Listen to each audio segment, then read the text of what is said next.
Ce dimanche, le gymnase Chastagnier-Délancourt n'a pas pu s'embraser lors du 64e de finale de Coupe de France de roller hockey. La faute au Phénix de Rissorangis, pensionnaire de National 2, soit une division au-dessus des Élancourtois. Les joueurs essoniens prennent rapidement le contrôle du match.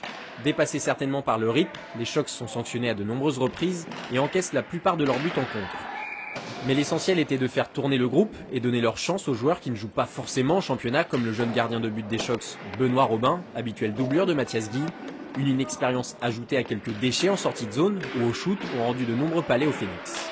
Les points à travailler, ça va être notre sortie de zone, notre placement défensif et puis aussi quand on shoot à la cage, toucher la cage. Je trouve qu'il y a des tas de moments, ce qui était positif, c'est qu'on a, au niveau de l'intensité physique, on a répondu à jeu égal avec une N2, donc ça c'est très positif.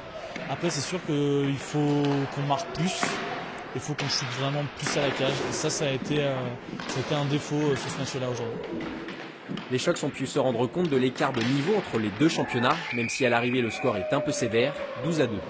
La parenthèse Coupe de France s'est donc vite refermée, place au championnat qui reste la priorité des joueurs de Benjamin Ferrand.